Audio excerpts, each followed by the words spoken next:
What a great conference so far, yes?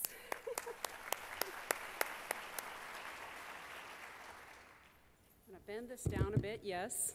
Okay. It is truly an honor to be with you today.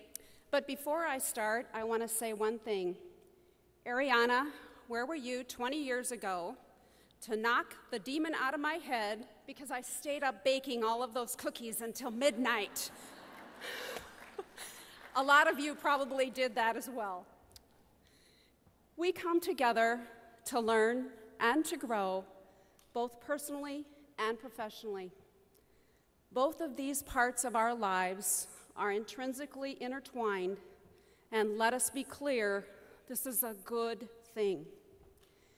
We women bring so much to the table and to the C-suite. We bring our intellect, our emotions, our achievements, and our backstories of who we are and what makes us tick. These are all our strengths. I'm proud to say that I grew up in a small town in Nebraska. I didn't travel 10 miles both ways uphill to school every day like my father told me. But I did grow up in a small town of Humphrey, Nebraska, which had 2,800 people, and my graduating class had 49, which we thought was, the biggest, so it was pretty impressive. My dad ran a feed store. My mom did the books. My sister and I grew up with a lot of discipline, very little money, but we never lacked the important things, including parental love and guidance. We were taught to earn an honest dollar, and you know what? We were taught to either pay cash or do without. I grew up with secondhand clothes, and so when my mom sewed with her own hands a new dress, I was thrilled to death. Growing up, I always had high aspirations for my future, though I must admit my dreams did not include building a hospital or becoming a vice president and chief operating officer. But that foundation of hard work, experience, family, community, and caring, plus a few heartaches along the way, made me who I am and make me stand where I am today. Like many of you in this room, I came of age when career planning for young women was basically a four-choice menu: a teacher, a nurse, a secretary, or a stay-at-home mom. My parents told me that I needed to plan for my future and be able to function on my own. So for me, the choice was very easy because I always wanted to help people, and I always wanted to be a nurse. For those of you who know me, I wear my heart and my emotion on my sleeve. I grew up being a helper to anyone who would let me. I was just a kid too young to realize what I was doing by helping out my grandparents, who lived across the street from us. Grandpa was usually very angry or mean or passed out. No one talked about alcoholism back then. But we all knew that Grandpa was calmer and Grandma was safer when I was there. So when I got that call, I went. I learned patience and respect and courage. I learned how to deal with difficult people and how to step in and stand up for those who needed me. Our families teach us a lot, even though we may not realize it at the time. And I learned so many lessons, especially from my dad. He was my very first best friend. My next most important best friend is my husband, Kelly. Together, we have 2 children, Brian and Scott, and 3 grandchildren. Thanks go to my dad, who taught me my favorite game of golf, along with the importance of giving 200% 100% in whatever we do. I'm a very competitive person, and oh, how I loved winning my first golf tournament at the age of 16, and 12 years ago, finally getting my first hole-in-one. Thank you, Dad. Thank you. Thank you, Dad, for teaching me to love this sport and be able to share it with my children and grandchildren. My dad taught me even more about trust and loyalty and forgiveness for ourselves and for others. He was stern and strict, and he made me toe the line. He taught me that mistakes require a sincere apology. Mistakes also mean that lessons must be learned and rights or wrongs must be righted. I will never forget the long hours spent helping my dad at the feed mill after one of Dad's employees mixed expensive ingredients with whole kernel corn. I spent, with my sister and the employee, many hours going through and picking out each piece of corn, kernel by kernel. Did I do something wrong? How come I was being punished? Well, here's what Dad was teaching me.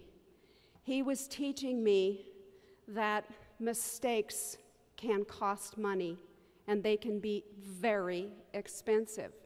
And the wrong that had been done had to be righted. I actually lost my dad to a medical error. 5.5 years ago, my dad went into the hospital for a very common procedure. A step was skipped, and the care team was inattentive for just a second. My elderly father was awake and unsecured on a procedure table. He fell from a high table to the ground below, suffering 14 broken ribs, a concussion, and multiple contusions.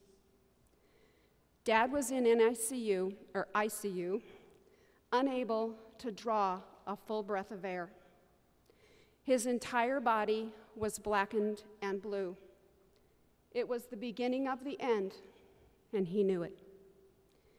Before this, he had been winning the battle with prostate cancer and with COPD.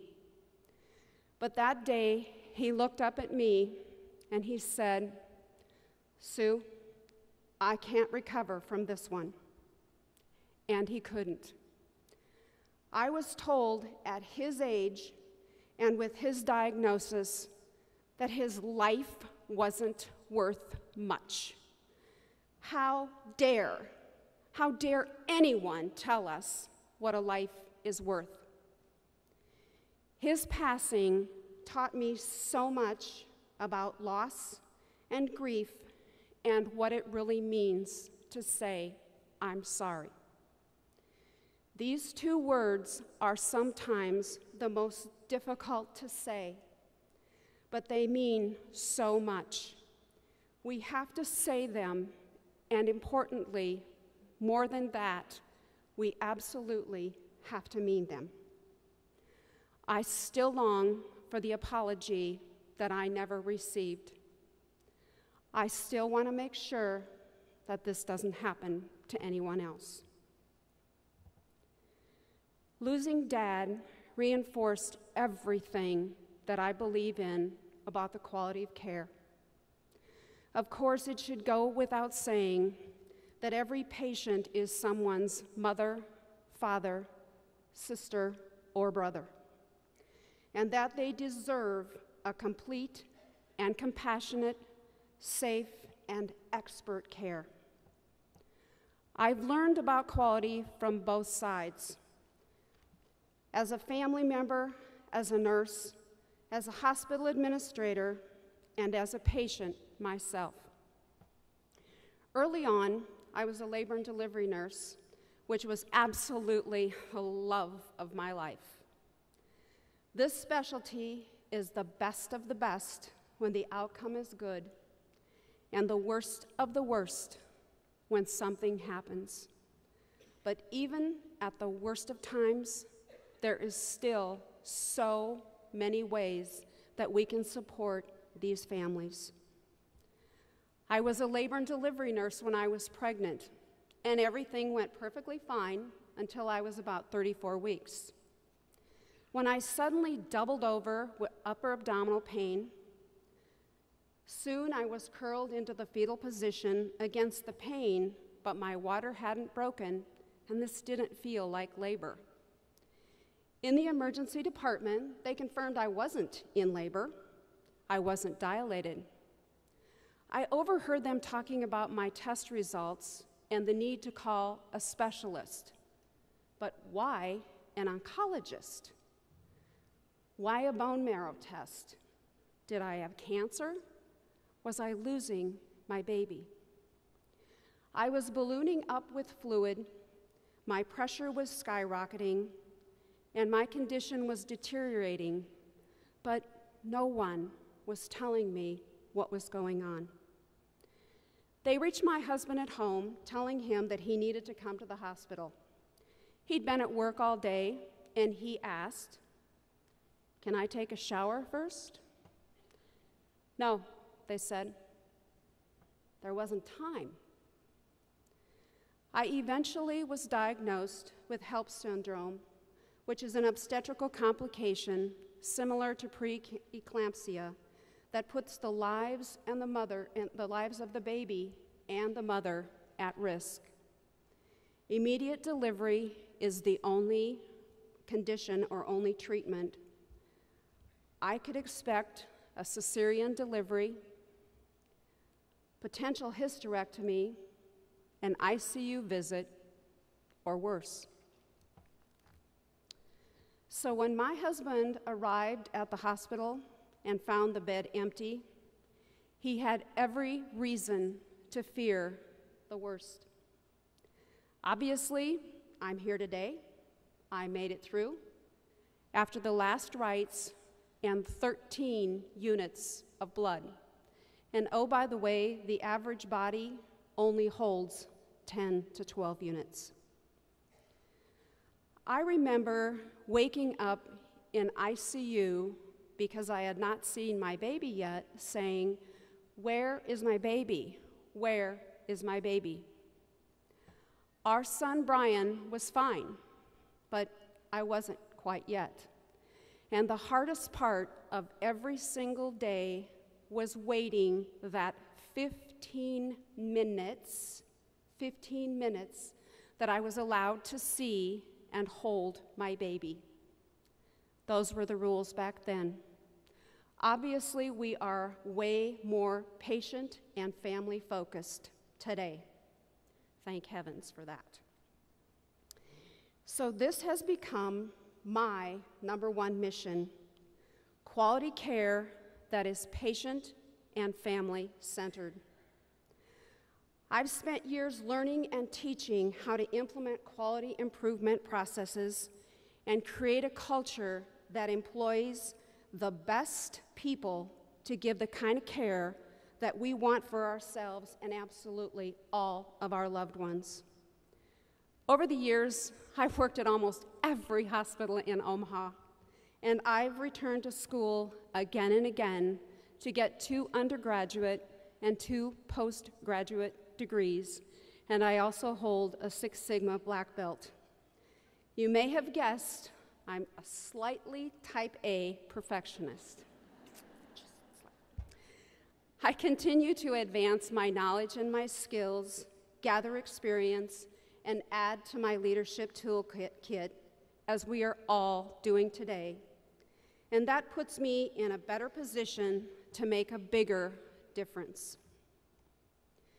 Because I'll never forget what it feels like to be the patient in the hospital bed, in pain, waiting for someone to answer my call light. Or be the mom afraid that they've lost their baby. Or the daughter watching my dad's life slip away too soon. On a deeply personal note, I urge every single one of you to recognize and make time for what really matters before it's too late.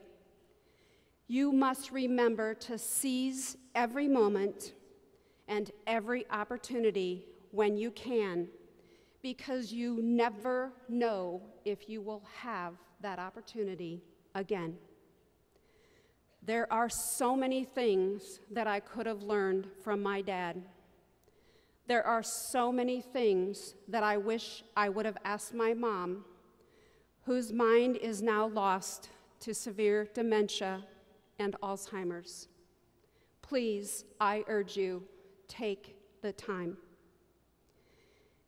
And interweaving the personal and the professional, I know how important it is to build something better, to create a setting where you feel welcomed, respected, and embraced from the moment that you walk through the door, where you feel safe among friends who will do everything in their power to care for you. This is what it means for me to live the meaning of care. And this is the mission that I live and lead every day. You can feel the difference when you walk through the door and every member of your organization is truly and fully present, giving their all and living your organization's mission. And now I'm talking about the way it should be in every workplace and in every industry, not just in healthcare and on a global scale. We have every right to expect high quality, exceptional customer service, and work that is fulfilling and absolutely a little fun. And there is so much that we can learn from one another to help us achieve these goals and more. I've learned so many lessons from my family, my colleagues, my supervisors, and our patients and families about quality and about how to listen and learn and grow.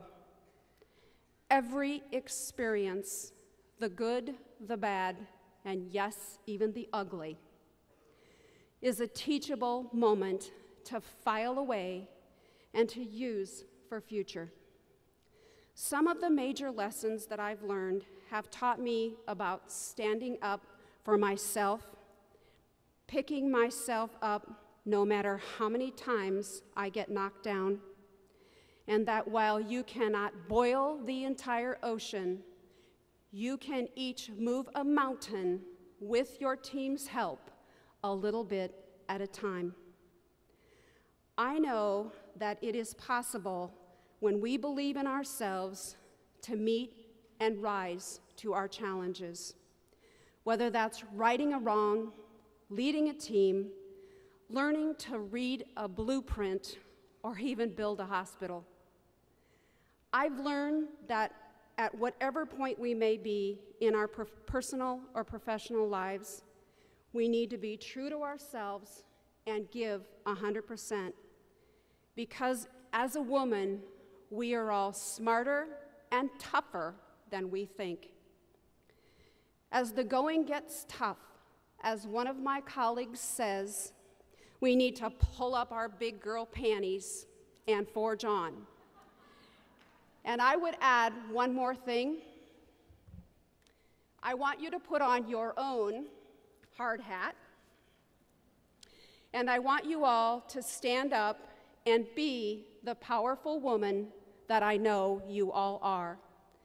Please continue your global conversations and enjoy the rest of the conference. Thank you.